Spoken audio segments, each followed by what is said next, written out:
Assalamualaikum warahmatullahi wabarakatuh. Halo semuanya. Ini perkenalkan dulu nama gue apa saya ya? Ya apa aja lah ya. Nama saya Tio Yananda Nugraha. Saya adalah pembawa ya host lah ya. By the way, ini kita channel baru dari apa namanya istilahnya ormas. Ya kan organisasi masyarakat maksudnya. Nah, nama channel kita itu Flying Air Hijrah Podcast guys. Jadi apa namanya? Tolong di subscribe, like dan share nanti di akhir video. Oke, jangan lupa. Paling gitu. Nah, by the way lihat suasana baru juga. Ini tadinya gudang, ya kan? Terus habis itu kita permak. Semua jadi kayak gini ya, masih seadanya sih gitu. Nah, by the way nih, masa gue ngomong sendiri, ya kan? Gue ditemenin. Jadi kita ada bintang tamu, gitu. Nah, bintang tamu ini adalah ketua, istilahnya remaja masjid lah ya, sebuah remaja masjid di daerah Jakarta Selatan, gitu. Nah, langsung aja kali ya, soalnya ada di depan saya juga nih. Jadi ini teman gue juga sih sebenarnya. Nah sekarang gue kan, ini teman gue juga namanya Eki. Oke, Ki. Malam Ki. Malam juga yo. Assalamualaikum Ki. Waalaikumsalam warahmatullahi wabarakatuh. Forza Inter. Forza Inter deh. Udah nobar, bayar, kalah lagi. Nggak gitulah. Namanya fans setia Inter. Gue pecinta Inter dari 2008, umur gue 8 tahun. Jadi gue fans setia ya ini ya. Jadi gue nggak berekspekt yang semalam tuh kayak harus menang lah, istilahnya Inter harus menang lawan City, karena emang dari statistik yang jauh banget kan, ibaratnya pemain City dengan superiornya kayak gitu kan. Gue nggak berekspekt untuk menang, tapi gue pengen merasakan vibes yang ada di kejadian tahun 2010 atau 13 tahun yang lalu.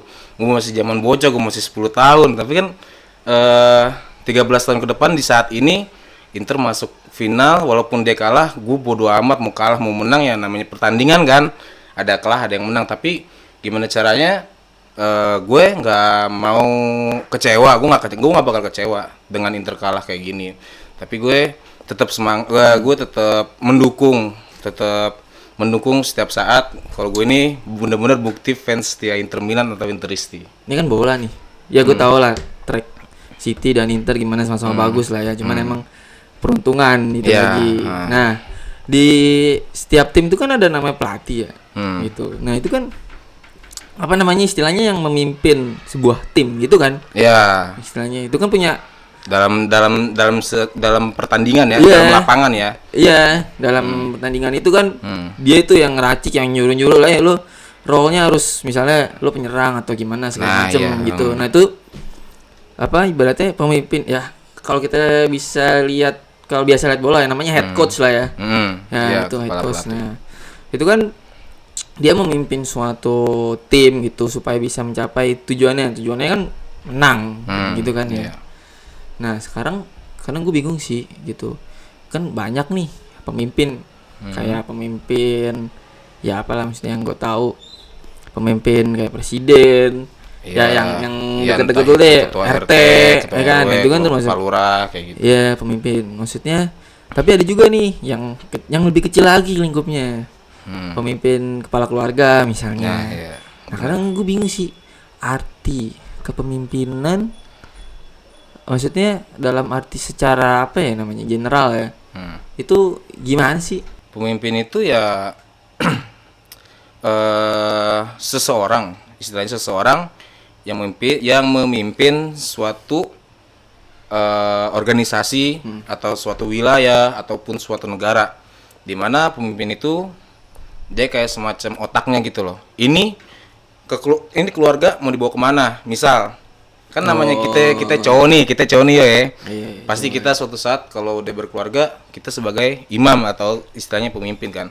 Jadi kita tahu ini pemimpin ini dia itu yang menentukan nasib kedepannya gimana suatu keluarga, entah itu suatu wilayah, entah itu suatu organisasi ataupun suatu negara. Itu yang setahu gue tentang pemimpin. Intinya apa? dia itu pemimpin itu istilahnya tuh harus visioner. Dia memikirkan kedepannya, nanti kedepannya kita bakal bagaimana caranya kita tetap konsisten, bagaimana kita caranya tetap maju, bagaimana kita caranya tetap berkembang kayak gitu loh. Nah, andaikan kayak gitu ya. Kalau misalnya ya, oke. Tapi kalau misalnya secara generalnya nih, maksudnya secara umum tuh pemimpin tuh apa sih maksudnya? Kan kadang kita suka bingung ya maksudnya apa gitu. Beda nggak sih sama orang yang suka nyuruh doang? Apakah pemimpin itu harus juga turun ke lapangan? Misalnya kan definisi pemimpin secara ya universal lah ibaratnya. Ya bagi itu kayak gua, gimana? Kalau yang namanya pemimpin itu beda ya. Pemimpin sama bos beda nih ya. Nah, iya maksud gue itu pemimpin kan, bos. Ketika bos nyuruh kita, belum tentu bos bakal turun tangan. Dia cuma bisa kayak nyuruh bawahannya atau nyuruh anggotanya. Tapi ketika yang namanya pemimpin, dia itu harus siap berkorban waktu, siap berkorban segalanya lah istilahnya kayak gitu kan. Namanya pemimpin tuh harus kayak gitu. Dia harus siap bertanggung jawab ketika dia ada masalah, ketika dia ada konflik dalam suatu ini, dia harus bisa menjadi pemecah atau penengah, bukan kayak berat sebelah pihak gitu loh. Dia harus jadi penengah yang namanya pemimpin. Jadi nggak boleh kayak misalnya lo jadi pemimpin, ini kita bersikap profesionalis gitu, namanya pemimpin gitu. Ketika misalnya ada suatu masalah lo lebih mihak ke ini, itu nggak boleh. Namanya pemimpin istilahnya itu menjadi penengah. Oh, jadi misalnya ini ada masalah nih dengan pendapat yang berbeda kan pasti kan gitu. Masalah itu kan pasti diawali ya perbedaan pendapat lah ya. Nah, itu kan wajar. Ya itu wajar. Maksudnya misalnya dengan pendapat A, pendapat B, sebagai pemimpin tuh harus ngasih celah supaya menjadi pendapat C gitu, supaya jadi moderat lah ya. Solusi. Nah, ya itu namanya suatu organisasi atau suatu wilayah ataupun kayak anggota yang ada di dalam suatu organisasi atau suatu lembaga negara lah istilahnya kan. Pasti kan namanya setiap lembaga pasti ada pemimpinnya kan. Ya kan? Namanya kita kan manusia, kepalanya beda-beda isinya. Sama otak. Ya otaknya sama ya kok. Cuma kan isi kepalanya beda-beda. Dari cara kita buat menyampaikan saran, cara kita buat menyikapi saran, ya kan, menyikapi suatu permasalahan, itu kan beda-beda caranya. Tapi kan tetap pada satu tujuan, satu koridor. Itu maksud gua itu kayak gitu. Oke. Berarti jadi intinya kalau misalnya ini kan gue baru ya setahu gue tuh pemimpin itu ya maaf nih mungkin gue awam juga kali ya Ki ya. Maksudnya gue bertanya dengan lo sebagai ketua sebuah organisasi masjid kan, ketua Irma ya kan. Nah, jadi intinya pemimpin tuh bukan cuma nyuruh doang gitulah ya. Tapi dia harus sebagai menjadi contoh kayak gitu. Ini juga kan gue juga memimpin ini kan dari 2021 ya. Jadi masih tetap proses buat belajar lah. 2022 sorry kalau nggak salah. Tapi jangan lama-lama belajar ya Ki. Ya, tapi namanya hasilin proses. Juga hasilin ini. Ya, tapi proses. Sebagai channel Islami. Sebagai channel Islami ya kan, dengan organisasi Islami gitu. Itu secara universal lah. Tapi kalau misalnya secara Islam, apa itu? Kayak sebenarnya hampir sama sih, cuman bedanya tuh apa sih? Nah, sebelum gue membahas masalah agama, secara agama, gue udah mau nyampein satu ayat tentang kepemimpinan gitu. Bahasanya ini. Wah, gila dibacain nih guys. Iya, insya Allah gue masih inget ya. Maaf kalau salah nih, gue. Apa Yasin? Kok Yasin Al-Baqarah ya 30. Al-Baqarah 30. Nah, itu ceritanya di situ ada perdebatan antara, maksudnya diskusi lah istilahnya. Ayatnya apa dulu nih? Iya, maksudnya ini sebelum gue sampai ayatnya dulu nih, gue kasih tahu nih. Jadi kayak gitu. Kayak ada diskusi antara malaikat dengan Allah gitu ya. Dimana Allah pengen menciptakan Nabi Adam waktu itu pertama kali turun ke bumi, pengen menjadi khalifah atau pemimpin. Nah, ayatnya ini, wa iz qala rabbuka lil malaikati inni ja'ilun fil ardi khalifah. Amin. Kok amin? Oh, Itu kan enggak, ayat, bukan. yuk, bukan doa, Oh, bukan doa. ayat. Oh, gitu. Oh, yoi, di sini kita podcast sih, bukan pengajian, lupa. Nah, jadi itu kata Allah, aku hendak menjadikan seorang khalifah atau nabi Adam di muka bumi ini. Qalu ataj'alu fiya mayufsidu fiya wa yasfiku dima. Ya kan? Wa nahnu nusabbihu bihamdika wa nuqaddisulak. Jadi malaikat berkata, apakah kamu yakin ketika manusia menjadikan suatu pemimpin, dia bakal merusak alam, dia bakal melakukan pertumpahan darah dan hal-hal yang buruk yang lainnya gitu loh. Terus Allah menjawab, kalau ini alamu ma la ta'lamun, sesungguhnya aku lebih mengerti apa yang kamu ketahui. Dalam arti ya sampai sekarang gue masih mengkaji juga nih, kenapa Allah bilangnya begitu gitu, kenapa Allah firmannya begitu, mengatakan begitu. Ya mungkin itu sebuah buat pelajaran buat kita semua. Ketika kita menjadi pemimpin, kita tuh dalam arti Allah udah berkehendak kita, Allah udah kasih kehendak, Allah udah dikasih amanah gitu. Ya, takdir. Oh, takdir. Untuk mengasih amanah kepada kita untuk menjadi pemimpin. Nah, kitanya pemimpin di muka bumi ini gitu. Nah, ini di muka bumi, entah itu ya paling kecil aja lah, dalam arti kayak pemimpin di rumah tangga, pemimpin di wilayah, pemimpin di negara. Nah, jadi itu sebuah amanah bagi kita. Jadi tuh hal itu menjadi tanggung jawab yang besar ketika di akhirat kelak. Makanya jujur aja ya, gue sebenarnya waktu gue dipilih jadi pemimpin, gue tuh nggak ngerasa ngebet gitu, pengen banget jadi pemimpin atau ketua Irma. Gue nggak ada rasa kayak gitu. Bener jujur, karena gue tahu tanggung jawabnya ketika misalnya gue menjadi pemimpin kalau gue salah, pertama. Yang kedua, kalau gue misalnya nggak tanggung jawab kepada organisasi, itu bakal pertanggung jawaban nanti di akhirat yuk. Itu gue ngerinya begitu. Bahkan ada salah satu khalifah, entah itu gue lupa namanya, ketika dia dijabat sebagai pemimpin wilayah di waktu di Arab itu, ketika dia menjadi pemimpin, dia malah langsung bilang, innalillahi wa inna ilaihi rojiun. Seakan-akan tuh kayak apa? Jadi ngelempar semuanya ke Allah. Jadi kan seakan-akan enggak. Ya kan? Jadi seakan-akan tuh kayak kan musibah gitu. Dia menjadi pemimpin nih. Seakan-akan tuh mendapat musibah yang besar karena amanah yang paling besar gitu loh.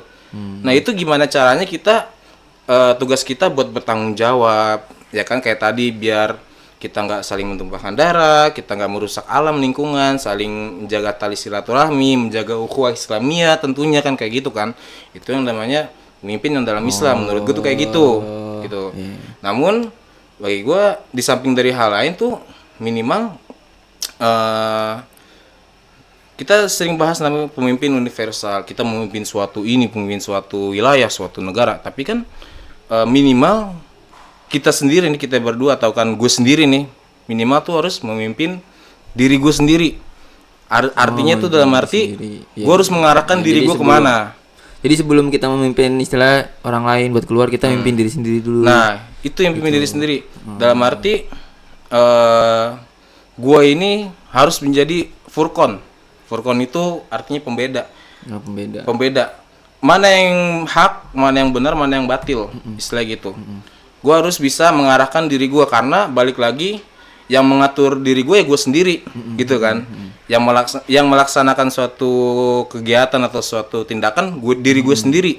Apakah gue nanti dilihat dulu efeknya nih. Kalau misalnya gue melakukan suatu tindakan, melakukan suatu kejahatan atau kebaikan, dilihat dulu efeknya, efek kedepannya, gitu. Kira-kira gue membuat keburukan, ini efeknya bakal apa nih? Jadi dilihat ke orang lain maupun diri. Nah, gitu ya. Ibaratnya diri gue misalnya buat keburukan, apakah ini merugikan gue dan orang lain apa gimana, kan harus gitu. Jadi kan kita sebagai pemimpin untuk diri kita sendiri, kita harus bisa menjadi pembeda, gitu loh. Harus bisa berpikir luas, dalam arti lu harus bisa bedain semuanya, mana yang salah, mana yang benar. Jangan yang salah dibenerin, yang benar disalahin gitu. Nah, lu kan sebagai ketua Irma nih. Gitu kan. Ya maksudnya lu sebagai pemimpin nih. Gitu. Lu pernah enggak sih kayak punya, gua kan kalau misalnya kita nih kayak anak kecil, kita ngidolain lah ya. Ngidolain Superman, Batman, ya kan. Nah, kalau misalnya jadi sebagai, kita kan udah agak gede ya. udah jadi pemimpin misalnya seperti lo juga sebagai ketua Irma.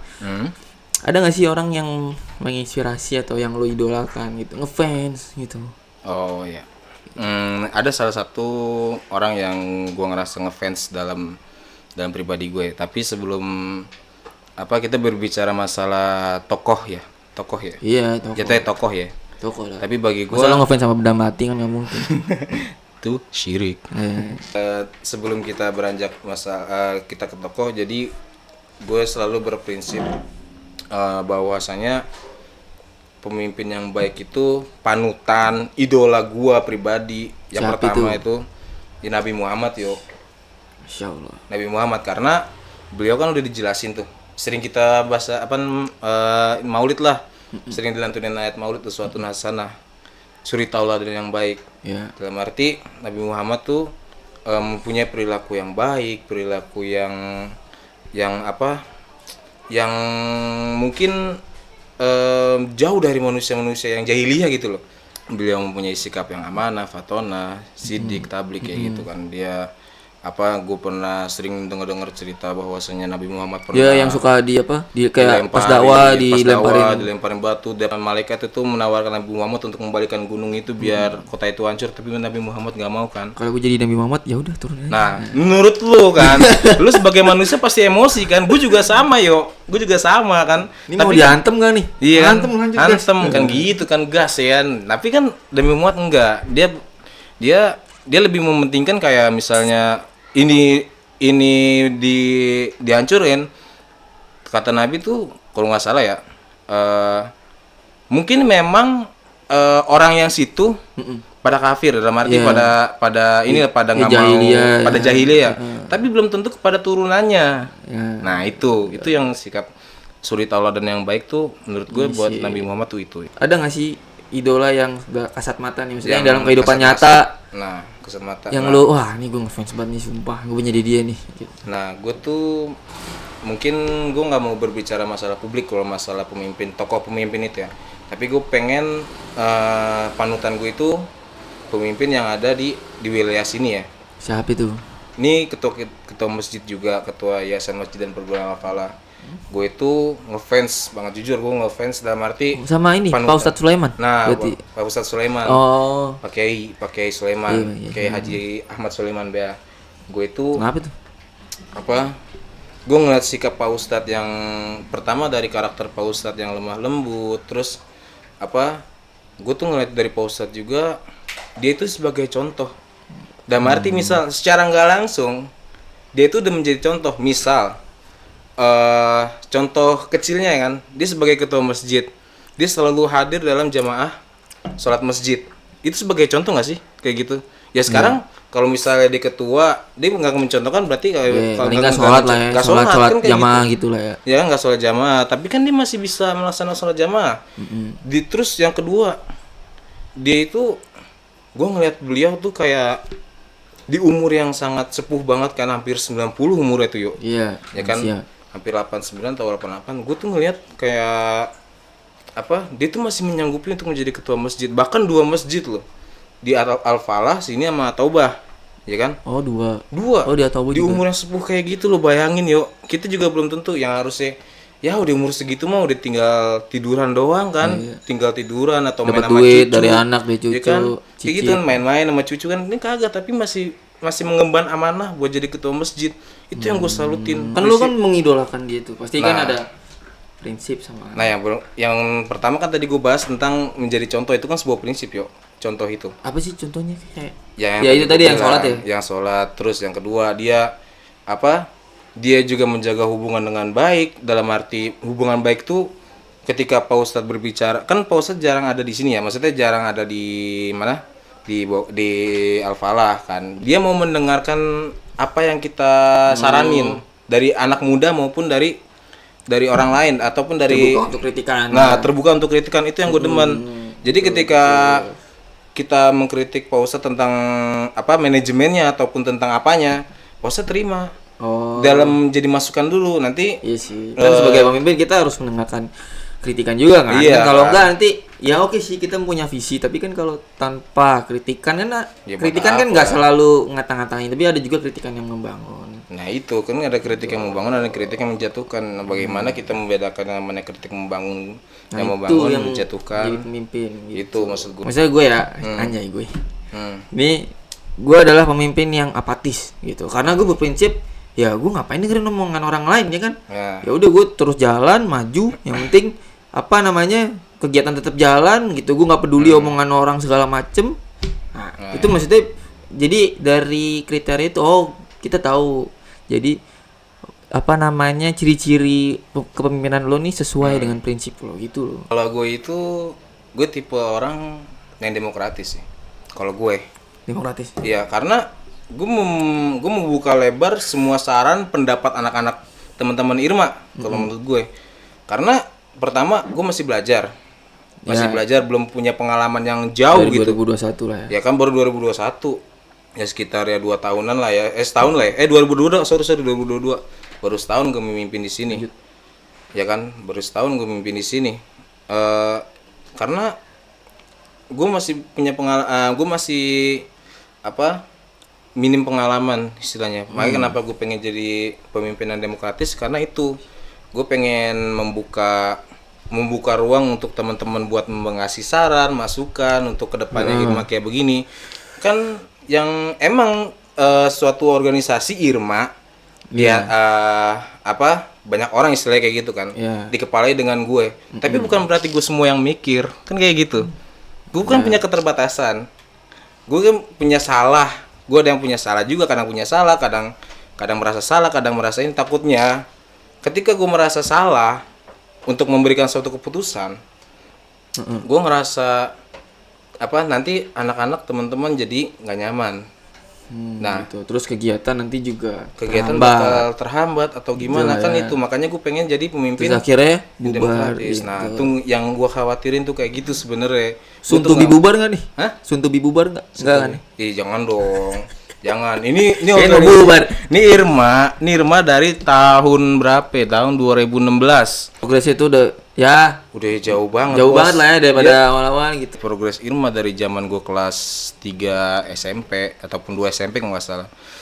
Kayak pengajian tiap minggu ada.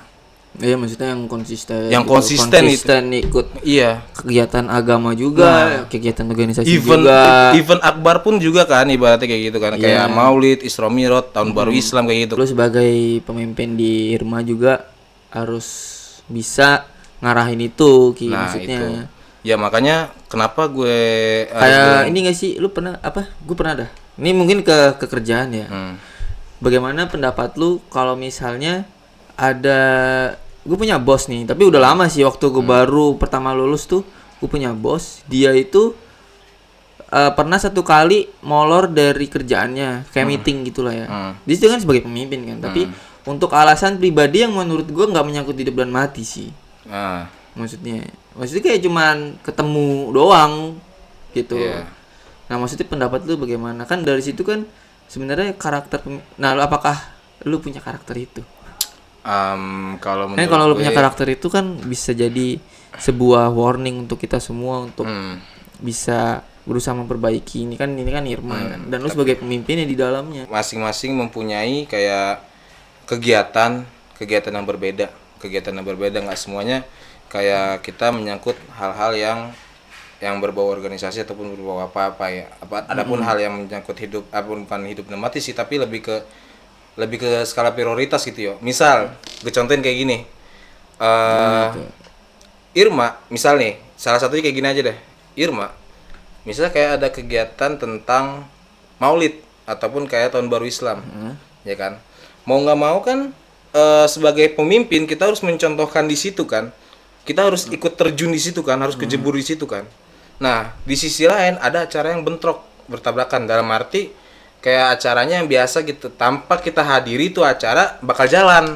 Tapi lo kalau ada bentrok kayak gitu, prinsip lo sebagai pemimpin tuh kalau gue pribadi ketika kayak ada acara itu di Irma, itu gue lihat ketika nggak ada gue, ini acara bakal gimana? Kalau acara bakal berantakan, gue lebih baik datang, gue lebih baik bakal turun tangan ke situ. Tapi kalau misalnya Ya terus acara yang kayak keluarga gitu kayak cuma sekedar misal kayak ada acara keluarganya kayak arisan kayak gitu kan tanpa gua datang tetap jalan kan arisan kan istilahnya kayak gitu kan. Ya, memang kayak itu ajang tali silaturahmi kayak gitu kan. Tapi kan kita lihat dulu sikonnya prioritas kita mana gitu loh. Ketika misalnya suatu acara tanpa ketua itu gimana nantinya? Efeknya bagaimana? Apakah itu bakal berjalan dengan lancar atau kagak? Itu sebenarnya intinya sih. Tapi kan sebenarnya tugas pemimpin kan ya memastikan itu berjalan dengan lancar dan Ya, memastikan menurut gua dengan ada atau tidaknya ketua tuh sebenarnya bukan hal yang harus jadi patokan sih. Justru kayak hampir semuanya ya, maksudnya hampir semua kegiatan di setiap organisasi ataupun kayak di organisasi luar lah, maksudnya di luar organisasi lah. Kita sebagai pemimpin juga untuk memimpin diri sendiri itu harus ada di harus siap sedia sih maksudnya. Iya, gitu itu. sih. Makanya gue sebagai ketika pemimpin gue Maksudnya berusaha. jangan sampai nih organisasi kayak tanpa kepala gitu loh. Nah, gitu. iya, maksud Nanti gue pertanggungjaban ke kita sendiri kan sebagai pemimpin. Nah, lu pun juga gue yakin lebih tahu soal itu kan. Kayak gitu. Makanya gue berusaha. Memang kayak gue kayak kuliah, gue kesibukan gue kerja. Makanya gue baru semester 2 nih masalah nih. Ya kan? Gue berusaha kayak selalu menjadi contoh dari Irma gitu. Dalam arti ketika ada suatu kegiatan Irma, gue harus hadir, gue harus terjun dalam gitu. Gue harus terjun dalam arti kayak misalnya, mohon maaf nih gue bukan jumawa ya, kayak misalnya gue ngajar PM Mikro.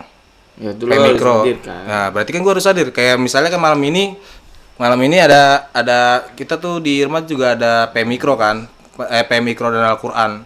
Iya. Jadi itu pengajarnya 4. Gua, Guntur, ya kan lu juga termasuk. Gue juga termasuk kan. Nah, gue berusaha semaksimal mungkin gue bisa menjadi contoh buat hadir gitu. Buat menjadi karena itu ketika gue ngajar kan itu tanggung jawab kan. Itu menjadi tanggung jawab sebagai pemimpin dan juga sebagai guru di situ. Nah, yang kedua, gue juga harus bisa membesarkan orang dalam arti gini. Membesarkan orang itu misal ada event bukan event sih, kayak kegiatan lah setiap tahun. Tahu deh. Kayak membesarkan orang tuh gini gak sih? Kayak lu mau ngasih kesempatan orang lain untuk itu karena gue memikirkan gue bakal tua ntar, gue gak bakal jadi remaja lagi setelahnya kayak gitu kan. Makanya kenapa gue harus membesarkan orang, biar ini orang bisa jadi gue yang selanjutnya gitu loh, ngerti gak maksudnya? Gue yang selanjutnya dalam arti gitu ya. Kalau menurut gue sih jangan jadi lu yang selanjutnya, tapi jadi orang itu tapi dengan versi yang lebih baik dari iya, lebih baik dari gue kan, istilahnya kayak gitu kan.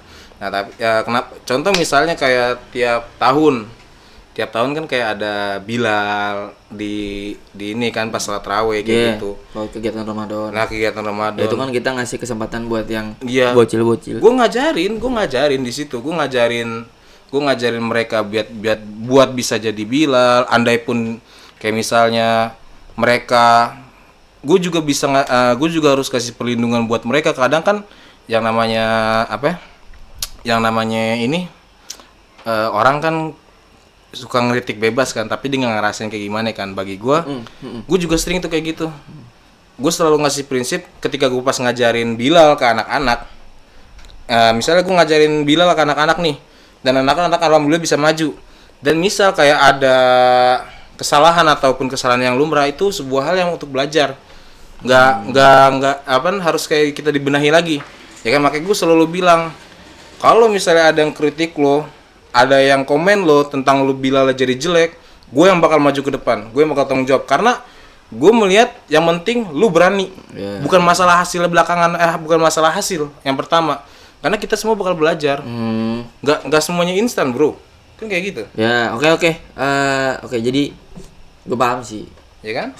Maksudnya kita nggak apa-apa gini, kita buat salah ya kan. Gue juga sering gue juga berbuat salah kayak gitu ketika dalam bermimpin, yaitu gue nggak bakal marah kalau ketika gue dikritik salah. Jadi gue bakal terima. Ya, kan kayak gitu.